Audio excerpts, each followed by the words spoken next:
So 1-0 loss at home today against the playoff chasing Harbour Town. What did you make of today's game and the performance? I think it's another small margins, isn't it? Full credit to Mitch and Arbroath. They're on a hell of a run. I know they got beat last week. They're a good side. They're a difficult physical team, well drilled, and they made it hard for us today. We didn't create a lot. They didn't create loads either. I thought we had a lot of the ball, a lot of possession at times, but we just lacked that killer. As I've been saying many times, I think we've had 2 chances first half. One, a golden chance that we have to score, and I think that's the difference between the two teams, that they have better quality, in the final third. And full credit to them. Hopefully now they can go on and achieve a playoff place. But for us, it's disappointing. We often puffed a lot, and the boys again. It's another 1-goal swing, isn't it? And we have a lot of them 1-goal swings. Nobody opens us up. Nobody batters us. But we ultimately, we've come away with no points, and we needed something out of the game. I wanted to mention Dan Moore today.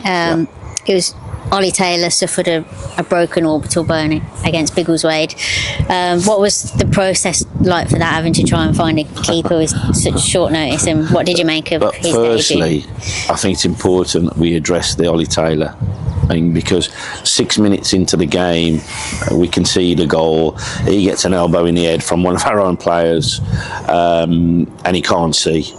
Let's be honest, we're 6 minutes in, and we haven't got a keeper on the bench, and it tells you a lot about the boy, the character, because I'm screaming he can't come off, because luckily I think they only had 1 shot after that, or maybe 2, but it told me a lot about Ollie, that he carried on. It was important that he did, so hopefully he makes a speedy recovery. It's a nasty injury. But then regarding Daniel Moore, look, I think I spent 3 or 4 days non-stop on the phone. We were hoping for a favour here or there, and we didn't get them, and we couldn't take a loan player, and it was a nightmare. So many phone calls. Everybody's trying to get something in through the door for us, but we managed to land on Dan, and I thought we did really well today. I thought for a debut, he's a good size. He kicks well. He's a good talker as well. I'm really pleased that he come into the building, and hopefully he plays a big part in the next 2 games. So only just over a week to go before the end of the season, with a trip to Banbury next. They don't concede many. Arguably, they probably don't score as many as they'd like to either. How are you going to... It's likely a game that's going to be decided again by fine margins. How are you going to try and swing it in our favour this time? Look, firstly, you've got to be positive.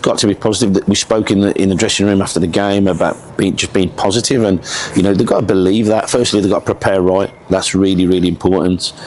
Make some sacrifices over the bank holiday, and then turn up for what will be a really tough game. People say they've got nothing to play for. Yeah, but you're at home. It's their last home game of the season, so they're going to want to perform in front of their fans, and that will be difficult for us. But we've got to believe that we can go there, and I think it will be a tight game, like all of our games are, and hopefully that swing falls in our favour. But it's important that we come away from there with something, and I believe that we can.